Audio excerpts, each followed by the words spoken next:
Para muita gente, a Pedra de Roseta é quase uma imagem de enciclopédia, né?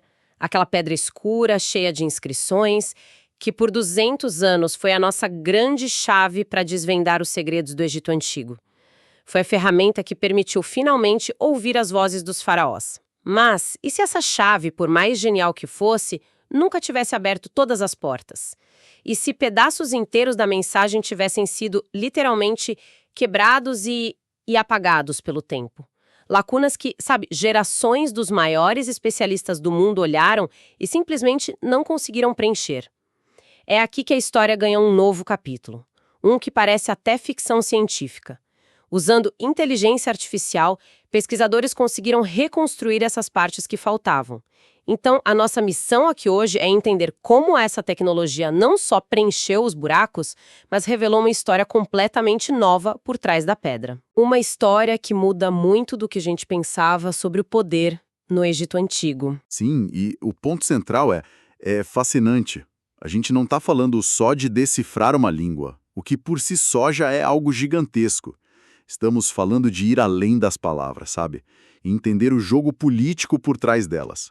É como se a gente tivesse encontrado o contrato original, o acordo de bastidores que definiu o futuro de um império. A gente sai um pouco do campo da linguística e entra na realpolitik das margens do Nilo. Certo. Vamos mergulhar nisso. Para a gente entender o tamanho dessa nova descoberta, a gente precisa voltar para o momento em que tudo começou. Estamos em julho de 1799. Em meio à campanha de Napoleão no Egito, um oficial de engenharia, Pierre-François Bouchard, está supervisionando a demolição de um muro e, bum! Ele encontra uma laje de granito preto cheia de inscrições. E a sacada foi quase imediata. Eles perceberam que não eram 3 textos diferentes, mas provavelmente o mesmo texto, em 3 versões. Hieróglifos, que era a escrita sagrada, monumental dos faraós, demótico, que era uma espécie de versão cursiva mais popular, usada no dia a dia, e grego antigo. E aí estava o pulo do gato. Exato. O grego era uma língua que os estudiosos europeus conheciam muito bem. De repente, aquela pedra se tornou a promessa de um decifrador universal. E isso deu início a uma verdadeira competição intelectual na Europa.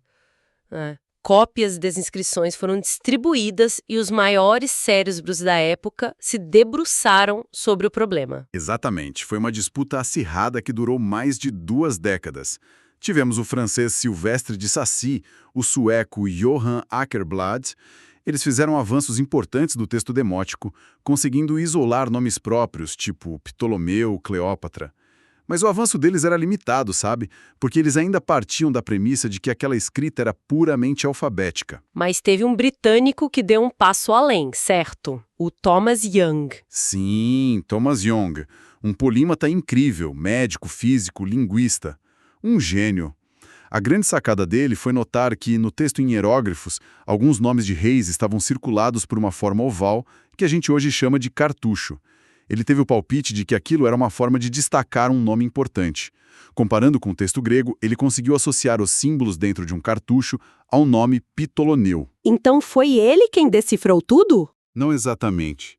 O palpite dele provou uma coisa revolucionária, que os hieróglifos não eram só desenhos ou símbolos de ideias, mas que também podiam representar sons. Ele abriu a porta, mas não conseguiu entrar.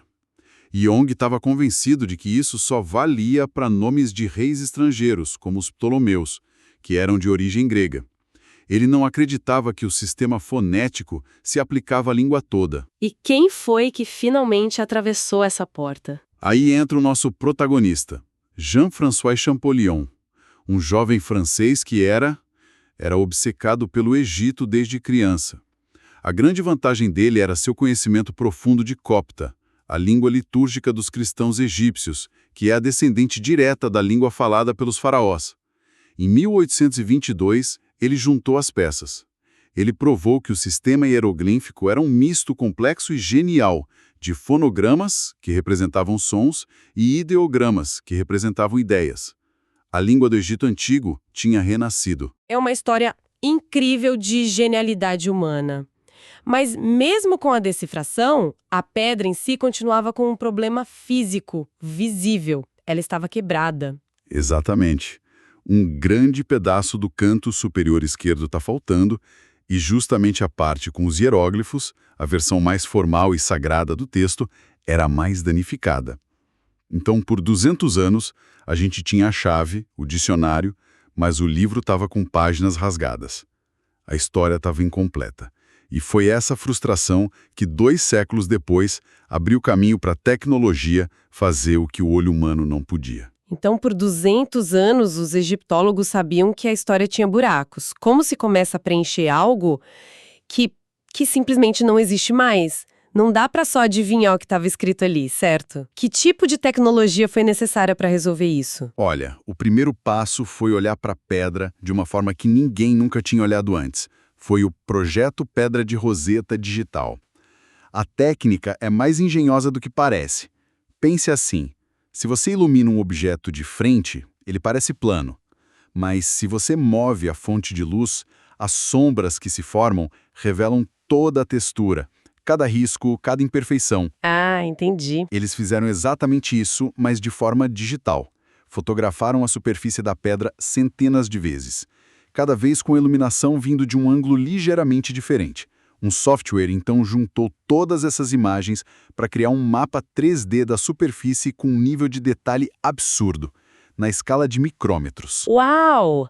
Então, eles podiam ver arranhores e marcas que são literalmente invisíveis a olho nu, não importa o quão perto se chegue? Exatamente. Entalhes que o tempo desgastou a ponto de se tornarem invisíveis, de repente reapareceram no modelo digital. E não parou por aí.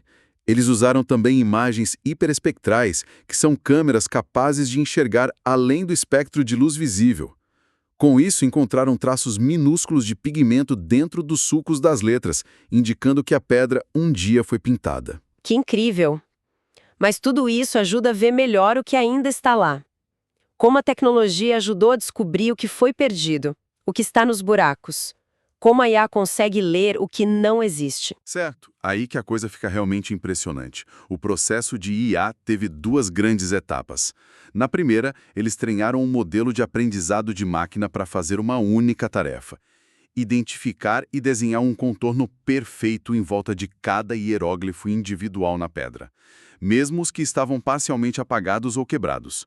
Uma tarefa que um humano faria com dificuldade, a máquina fez com precisão sobre-humana. Ok, ela mapeou o que existia e para o que não existia. A segunda etapa foi usar um tipo diferente de IA, um modelo de linguagem.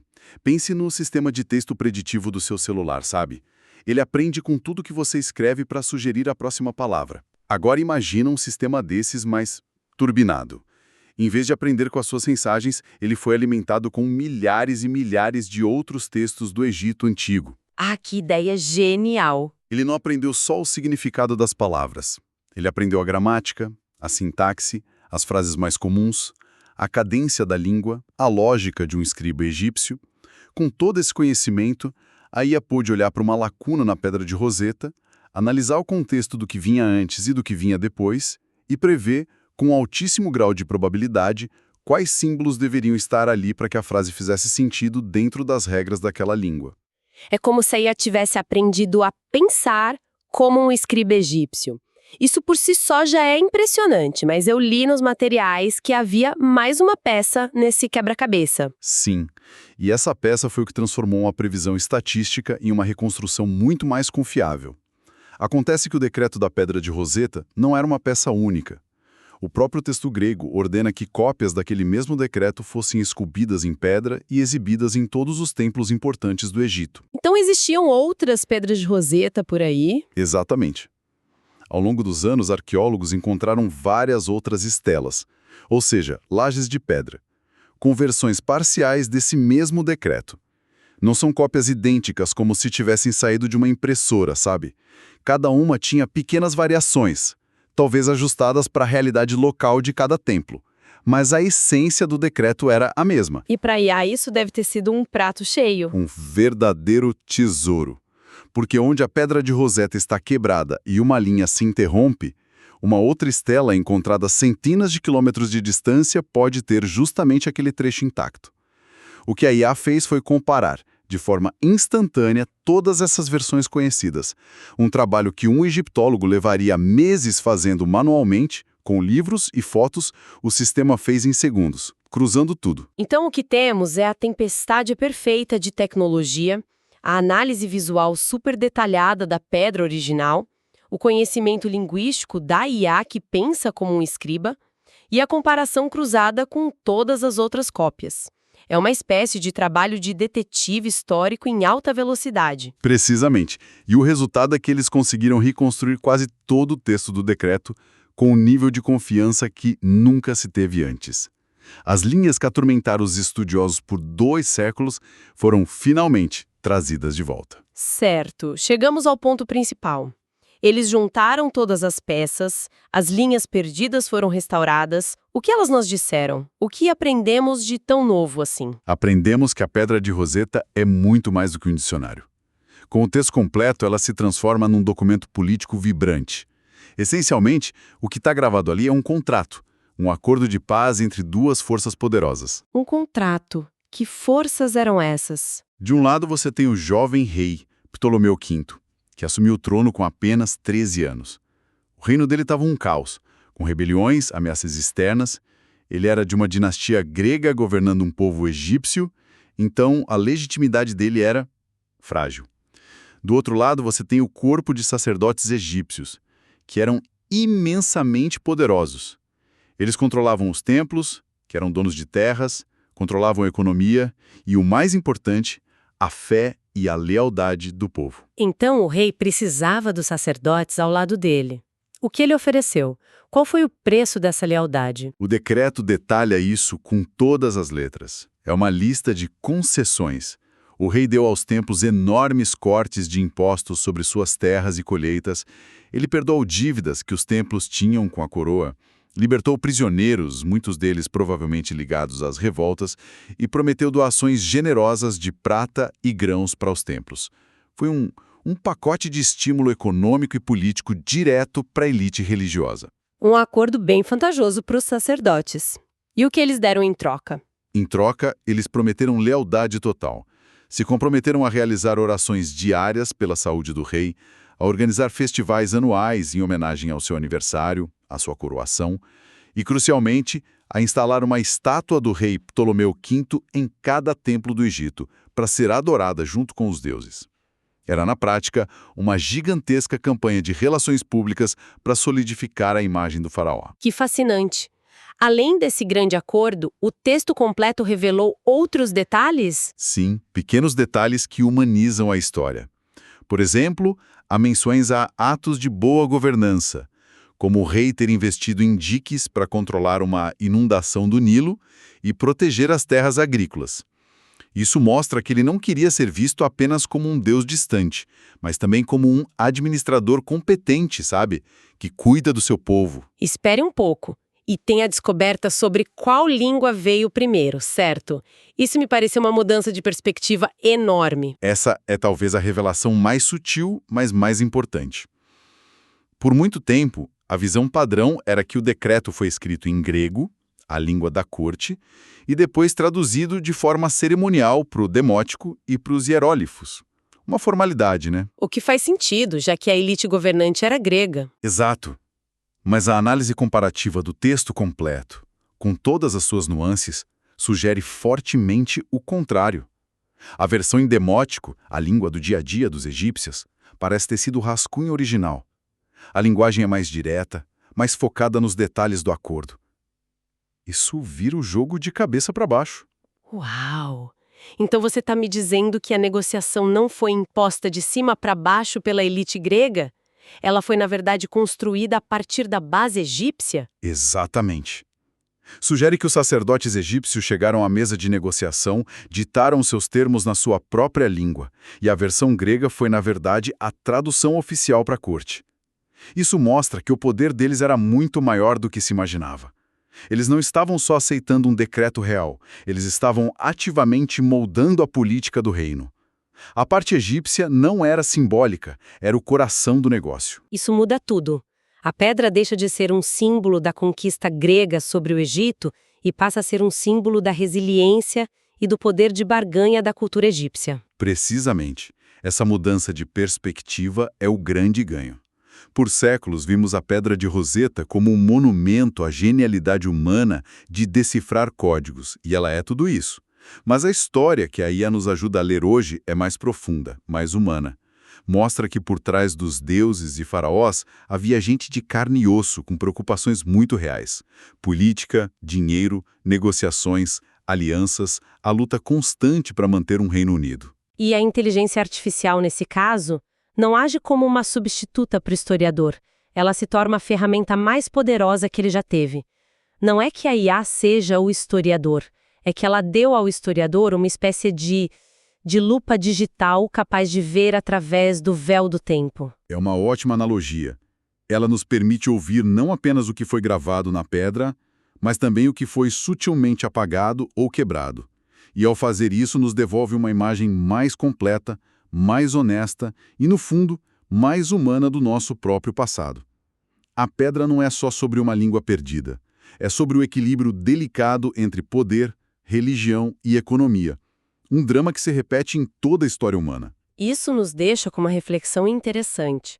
Se essa tecnologia consegue extrair os detalhes de uma negociação política de 2000 anos de idade a partir de uma rocha quebrada, que outros segredos da história estão escondidos bem na nossa frente, só esperando pela ferramenta certa para serem revelados? E, olhando para o futuro, o que os registros da nossa era digital, com essa avalanche de dados, e-mails, posts, vão contar sobre nós para os futuros arqueólogos digitais? Que acordos e negociações eles encontrarão nas entrelinhas do nosso mundo?